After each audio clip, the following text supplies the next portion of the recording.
अस्सलाम वालेकुम dear students, कैसे हैं आप। उम्मीद करता हूं कि अल्लाह ताला के फजल करम से आप खैरियत से होंगे। आज का हमारा जो सिलेक्टेड पेपर है वो associate degree art part 2 English annual 22 group 2 का पेपर है। तो चलिए बगैर टाइम वेस्ट किए इसको जो है सॉल्व करते हैं। क्वेश्चन नंबर 1 जो है ये मॉडर्न लिटरेरी एसे से लिया जाता है और इसमें क्वेश्चन नंबर 1 है जी, describe the change from winter to spring in the essay whistling of birds in your own words. यानी ये जो तब्दीली रोनुमा होती है विंटर से स्प्रिंग, यानी बाहर से ख़ज़ां, ख़ज़ां से बाहर, ठीक है ना। यानी जब स्नोफॉल होती है और फिर हर तरफ जो है वो चीज़ें मुरझाना शुरू हो जाती हैं, ख़त्म होना शुरू हो जाती हैं, नदियाँ जो हैं वो मुंजमद हो जाती हैं और परिंदे जो हैं वो बनना शुरू कर देते हैं, उनकी जो विस्लिंग है वो स्टॉप हो जाती है। तो फिर जो मौसम है वो बदलता है और गर्म हवाएं चलती हैं, स्नो मेल्ट होती है और दरख्तों की जो बडिंग है वो स्टार्ट हो जाती है, नए कॉम्पले, नए फ्लावर्स और परिंदे जो है वो चहचहाना शुरू कर देते हैं। तो इसको आपने डिस्क्राइब करना है। दूसरा जी, what makes my grandfather an interesting essay. My grandfather जो है W.B. येट्स का, इसको कौन सी चीज़ जो है वो इंटरेस्टिंग ऐसे बनाती है। तो इसमें इंटरेस्टिंग जो थिंग है वो ग्रैंडफादर का जो एटीट्यूड है, जो उसके रूल्स एंड रेगुलेशन है, जो उसका ज़िंदगी गुजारने का तरीका है कि वो कैसे जो है वो मैन ऑफ वर्ड्स है। मतलब ये है कि वो ऐसा काम नहीं करता जो वो ख़ुद नहीं कर सकता, ऐसा काम किसी को नहीं कहता जो वो ख़ुद नहीं कर सकता। और उसके जो स्ट्रिक्ट रूल्स एंड रेगुलेशन है कि बड़ी जो टफ़ लाइफ है उसको वो कैसे गुजारता है। तो ये चीज़ें जो हैं ये इंटरेस्टिंग बनाती है। यानी इसमें आपने ग्रैंडफादर का जो है वो कैरेक्टर स्केच लिखना है। तीसरा जी, हाउ डज़ बर्नर्ड शाह यानी George Bernard Shaw prove that doctors are not man of science. वो प्रूव कैसे करता है। देखिए वो ऐसे जो है उसका नाम है जी are doctor man of science, लेकिन एक्चुअल में क्या है कि doctors are not man of science. तो यही जो फ़र्क है एक साइंटिस्ट और डॉक्टर के बीच में वो बयान करता है कि साइंटिस्ट जो होते हैं वो डिस्कवर करते हैं नई नई चीज़ों को, और जो डॉक्टर्स होते हैं वो मतलब कि लोगों का इलाज करते हैं। लिहाजा ये इनमें बहुत बड़ा जो है वो फ़र्क है। तो डॉक्टर जो है वो मैन ऑफ साइंस नहीं है, ठीक है ना। They follow a direction. साइंसदान जो चीज़ एक इन्वेंशन कर लेते हैं तिब की दुनिया में, वो फिर डॉक्टर्स उसको यूटिलाइज़ करते हैं। और फिर उसने फ़र्क बयान किया एक क्वालिफाइड और नॉन क्वालिफाइड डॉक्टर में। उसके बाद क्वेश्चन नंबर 2 है जी, ये नावल में से है। तो नंबर 1 है जी, explain the psychological bond of Santiago and Manolin, यानी उनकी जो रिलेशनशिप है उसको आपने एक्सप्लेन करना है। मैनुअलिन और सैंटियागो की जो रिलेशनशिप है कि वो लड़का जो है वो उसको कितना पसंद करता है, उसको अपने बाप का जो है वो दर्जा देता है, और बूढ़ा जो है वो उसका अपना बेटा समझता है, उस्ताद शागिर्द हैं। तो उनके जो इमोशनल रिलेशनशिप हैं वो आपने लिखने हैं। दूसरा है जी, why did the old man want to be exact then lucky. यानी वो कहता है कि मैं लकी नहीं बनना चाहता, मैं एग्जैक्ट बनना चाहता हूँ। एग्जैक्ट का मतलब होता है कि he wants to be experienced fisherman, he wants to be a seasoned fisherman.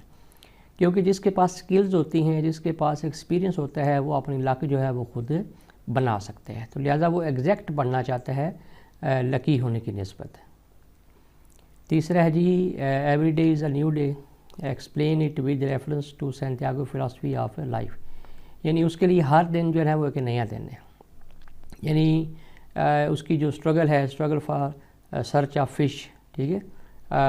मतलब कि वो 84 डेज़ तक वो रोज़ जाता है इस नीयत से कि मैं एक बड़ी मछली पकड़ूंगा, और 85 डे के वो एक बड़ी मछली पकड़ लेता है। उसके बाद फिर मछली उसको बड़ा टफ़ टाइम देती है, फिर उसको मारता है, फिर वो शार्क्स अटैक कर देती हैं, ठीक है ना। तो ये उसकी जो स्ट्रगल है नावल के शुरू से लेकर नावल के एंड तक उसको आपने डिस्क्राइब करना है, क्योंकि बूढ़ा जो है उसके लिए हर दिन एक नया दिन है। उसके बाद सेक्शन बी है जी, that is related to grammar. तो इसमें 5 टॉपिक्स दिए गए हैं और किसी एक टॉपिक के ऊपर आपने ऐसे लिखना है 300 to 350 वर्ड्स विद आउटलाइन, ठीक है। तो टॉपिक्स बड़े मज़े के हैं। The importance of free press. दूसरा जी, advantages and disadvantages of online education system, my first day at university. और चौथा है जी, the film I like the most. पांचवा है जी, factive and the challenges of Pakistan economy.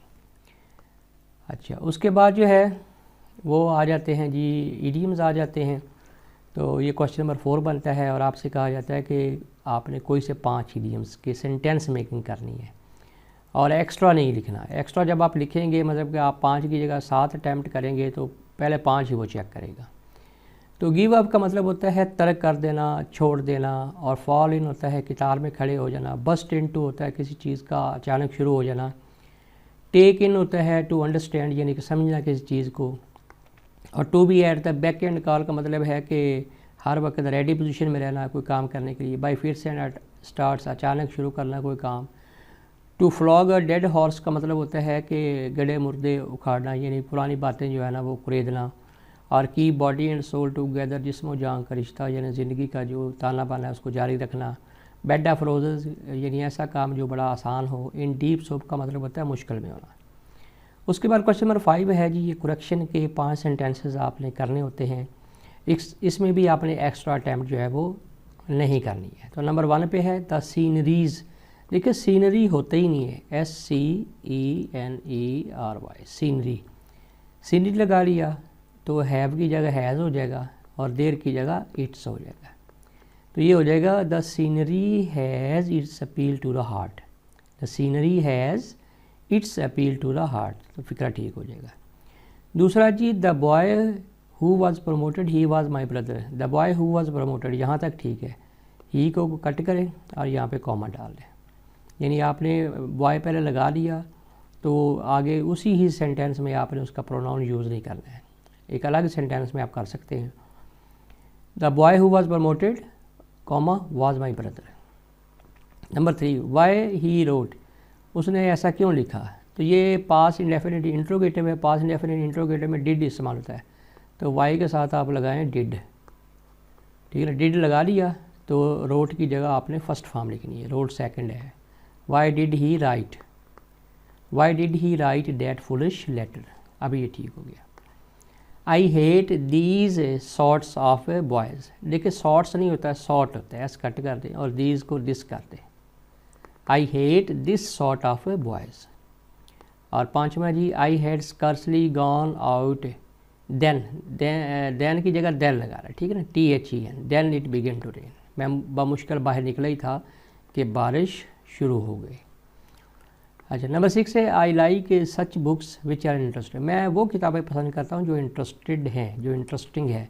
मतलब ये है कि ये कि उसने एक एट्रीब्यूशन लगा दिया है कि वही किताबें मुझे पसंद है जो इंटरेस्टिंग होती हैं। तो एट्रीब्यूशन के लिए आर्टिकल द यूज़ होता है। I like the books which are interesting, अब ठीक हुआ है। The English is the language of English. देखिए यहाँ पे जो पहले वाला इंग्लिश है ये ज़बान है, ठीक है ना, यानी ये एक प्रॉपर नाउन है, लिहाजा इसके साथ तो आर्टिकल दा लगेगा नहीं। कभी आप ये नहीं कह सकते दा उर्दू, ठीक है, प्रॉपर नाउन से पहले आर्टिकल दा नहीं लगता है। इस आर्टिकल को कट कर दे। English is the language of, यहाँ पे जो अहले ज़बान होते हैं मतलब जो उस मुल्क के बासी होते हैं, ठीक है ना, उसके साथ आप आर्टिकल जो दा है वो लगा लेते हैं। द इंग्लिश, द इंग्लिश का मतलब है अंग्रेज़ लोग। तो ये सही सेंटेंस कैसे बन जाएगा, English is the language of the English. और 8वां जी, he sent us a worth reading book. देखिए वर्थ रीडिंग की प्लेसमेंट ज़रा गलत है, ये बुक के बाद में आना चाहिए, यानी जिस नाउन को ये डिस्क्राइब कर रहा है उसके बाद ये आना चाहिए। ही सेंट अस आ बुक, ठीक है ना, book worth reading, worth reading, तो ये हो जाएगा ही सेंट अस आ बुक वर्थ रीडिंग। और सेकंड लास्ट है work hard लेस्ट you do not. देखिए लेस्ट है ही नेगेटिव, लेस्ट का मतलब होता है कहीं ऐसा ना हो, तो इसके बाद शुड आता है और इसमें डू नॉट या डज नॉट नहीं लगता है। Work hard लेस्ट you do not को कट करें और शुड लगाए, लेस्ट you should fail. Work hard लेस्ट you should fail, काम सख्त मेहनत करो कहीं ऐसा ना हो तुम फेल हो जाओ। और लास्ट है जी, each furniture in this display is on sale for half price. देखिए फर्नीचर जो है ये मतलब कि अनकाउंटेबल है, इसको जब आप ईच की बात करते हैं तो उसमें चेयर्स भी हो सकती हैं, बेड्स भी हो सकते हैं, टेबल्स भी हो सकते हैं, ठीक है ना। तो या तो आप इसको जो है काउंटेबल कर लें, ईच आर्टिकल लगा लें, each piece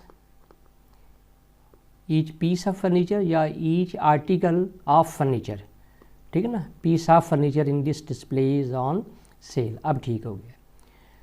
last question, write an application to your principal of your college to initiate co curricular activities in your college, कि वो आपके कॉलेज में को करिकुलर जो एक्टिविटीज़ हैं वो स्टार्ट करें। या फिर आप लेटर कर लें, write a letter to editor of newspaper about the load shedding of gas in your locality, कि आपके एरिया में जो है वो गैस की लोड शेडिंग है, इसके ऊपर आपने लेटर लिखना है।